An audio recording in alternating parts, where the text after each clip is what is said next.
தமிழ் மக்களின் பிரதிநிதிகள் வெளிப்படுத்துகின்ற கருத்துக்களை ஆராய்ந்து மக்கள் நலனுக்காக இருக்க வேண்டும் என்று தமிழரசு கட்சியின் நாடாளுமன்ற உறுப்பினர் ஸ்ரீதரன் தெரிவித்துள்ளார்.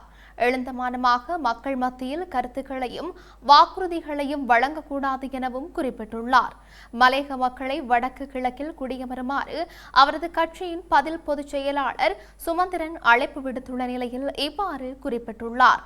யாழ்ப்பாணம் நெடுந்தீவு கடற்றொழில் சங்க கட்டட திறந்த விழாவில் நிகழ்வில் கலந்து கொண்டு உரையாற்றும் போதே இவ்வாறு குறிப்பிட்டுள்ளார். எழுந்தமானமாக பேஸ்புக்கை பார்த்து கதைக்கக்கூடிய ஆள் அல்ல நான். இந்த முகநூல்கள் அல்லது ஃபேஸ்புக்கில் வரதை வச்சு கதைக்கிறது இல்லை.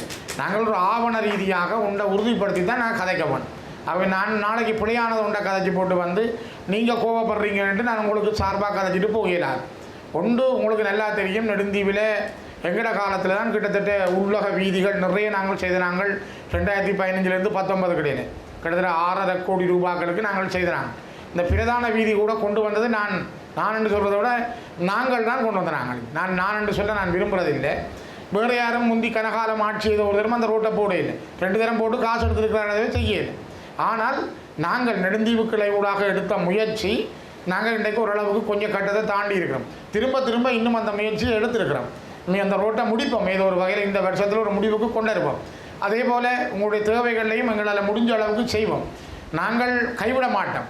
இது நான் என்று பார்க்காதீங்க. நாங்கள் எல்லாருமா சேர்ந்தால் தான் இருக்க எங்களோட கரங்களை உண்டா வச்சுருந்தா தான் செய்யலாம். தனி மனிதர்கள் எம்பி தான் ஸ்ரீதரன், ஆனால் ஸ்ரீதரன் மட்டும் செய்யலாம். ஆகவே உங்களுடைய பூர்ண ஒத்துழைப்பு, கூட்டு முயற்சி இவற்றுக்கூடாக நாங்கள் வெற்றி பெறுவோம். உங்களோட கோபம் ஆதங்கத்தை நான் பிள்ளையாக பார்க்கணும், நான் ஏற்றுக்கொள்கிறேன். அதுக்காக நான் சொன்னேன், உங்களோட மன்னிப்பு கேட்குறோம். நாங்கள் உடனே வாய்க்கு வந்தபடி நான் செய்திகளை சொல்லிடாது. இப்போ ஒருத்தர் சொல்லுவார் அங்கே உள்ள மக்களை இங்கே குடியேற்றணும் பண்ணுவார், ஒருத்தர் சொல்லுவார் இங்கே உள்ள மக்களை அங்கே குடியேற்றிடுவார். இதெல்லாத்துக்கும் கேட்டு கதைக்கிறார். அது பிறகு பார்த்தா கொஞ்ச நாளாக வேறு ஒருத்தர் சொல்லுவார் அங்கேயே இருக்க இடமில்லை, அப்புறம் நீ இங்கே வந்து கொண்டு போறியாண்டுவார். நாங்கள் கவனமாக நிதானமாக பொறுப்போடு கதைக்கணும். ஒரு இனத்தை பிரதிநிதித்துவப்படுத்துகின்ற கட்சி, ஒரு இனத்தை வழிநடத்துகின்ற கட்சியினுடைய பாராளுமன்ற குழுவின் தலைவர் நான்.